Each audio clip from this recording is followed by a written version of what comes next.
দেখতে পারতেছি যে আমাদের সর্ববৃহৎ একটা গণতান্ত্রিক দল বাংলাদেশ জাতীয়তাবাদী দল, এখানেও নাকি বেশ কিছু ওই টাকার প্রভাবে, ক্ষমতার প্রভাবে, আপনার আত্মীয়তার প্রভাবে বাইরের দল থেকেও নাকি কেউ কেউ এসে পদ পদবি পাচ্ছেন এবং 16 বছর ধরে যারা জেল খেটেছেন, যারা বিভিন্ন জায়গায় অত্যাচারিত হয়েছেন, তারা নাকি এখান থেকে বাদ পড়তেছেন। এই গুপ্ত গুপ্ত করতে করতে নিজেদের দলে যেন গুপ্ত ঢুকে না পড়ে, এবং যদি ঢুকে পড়ে তার বিরুদ্ধে কি ব্যবস্থা নেবেন এটা আমাদেরকে একটু পরিষ্কার করে জানান। আর মাজারের এই যে ভাঙ্গা হচ্ছে, এই মাজার ভাঙ্গাটা আজকেই কি প্রথম? আমরা কিন্তু এর আগেও মাজার ভাঙতে দেখেছি। আজকে আসার সময় দুজন বন্ধু ছিল আমার, একজন হিন্দু একজন খ্রিস্টান। হিন্দু বন্ধুর কাছে জিজ্ঞাসা করলাম এই গাঁজাটাকে সিদ্ধি বলা হয় কি কারণে?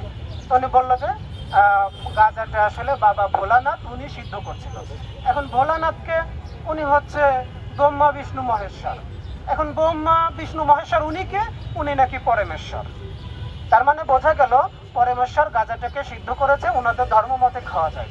আপনারা সাংবাদিক ভাইরা অনেকেই উপস্থিত আছেন, এখানে আমাদের দলীয় অনেকেই উপস্থিত আছেন, আপনারা বলতে পারবেন আজ পর্যন্ত কোনো হিন্দু ভাই পাঞ্জাবের জগতে একটি বিশ্বস্ত নাম শাবাব এথনিক ওয়্যার গাঁজা খেয়েছে আর তৌহিদি জনতার নাম করে সেখানে কেউ ভাঙতে গেছে?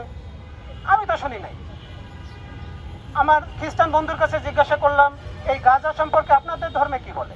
তখন ওরা বললো যে আমাদের ধর্মগ্রন্থে গাঁজাকে 10টা পবিত্র গাছের ভিতর একটা গাছ হিসেবে উল্লেখ করা হয়েছে, তবে আমরা এটা আসলে খাই না।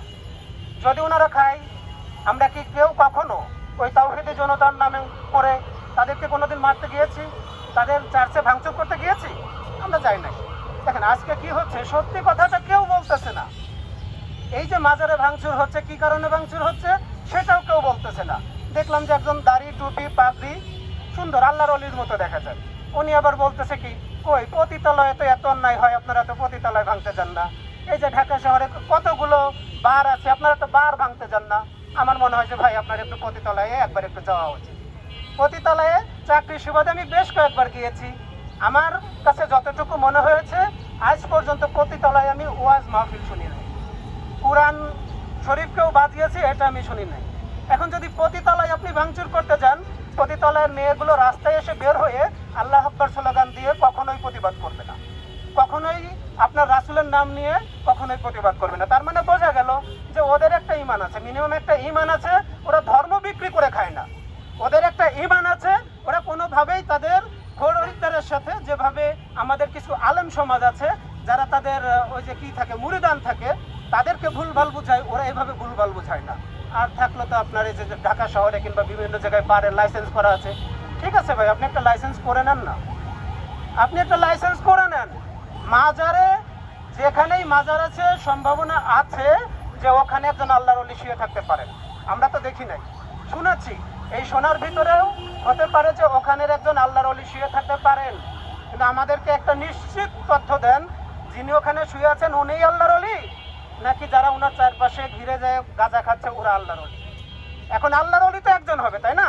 আল্লাহর ওলিকে সেটা আগে নিশ্চিত করেন আমাদেরকে। আজকে তৌহিদি জনতার নামে আপনারা যাদেরকে মামলা দিলেন, যাদেরকে গ্রেফতার করলেন, পাঞ্জাবের জগতে একটি বিশ্বস্ত নাম শাবাব এথনিক ওয়্যার আমি ওখানে খুব ভালোভাবে খোঁজ খবর নিয়েছি। যেহেতু চলমান মামলা, এই মামলা নিয়ে আমি কোনো মন্তব্য করতে চাই না, তবে আশেপাশের যতগুলো মানুষ ছিল, ভাই আপনারা তো সাংবাদিক মানুষ, আপনাদের পরিবার আছে না, ভাই আছে না, আপনাদের আপনজন আছে না, আপনার কথা না শুনে যদি একদম নিরিবিলি একটা প্লেসে গিয়ে গাঁজা সেবন করে, আপনি কি সেটা মানতে পারবেন? আপনি কখনোই সেটা মেনে নিতে পারবেন? আশেপাশের মানুষগুলো সেখানে গিয়ে কি করেছে, বারবার পুলিশকে বলা সত্ত্বেও পুলিশ যখন সেখানে যায় নাই, তারা নিজেরা নিজেদের ব্যবস্থা করে নিয়েছে। আমরা দেখেছি লালনের মাজারে গাঁজা সেবন হয় না, সেখানে ডিসি স্যার একটা পদক্ষেপ নিয়েছিল যে এই মাজারকে কেন্দ্র করে, এই লালনের মেলাকে কেন্দ্র করে আর এখানে গাঁজা চলবে না। ওই ডিসিকে আমরা দেখেছি মেলা শেষে ডাট্টি বস্কা নিয়ে কোন জায়গায় পোস্টিং হয়েছে সেটাও আমরা জানি না।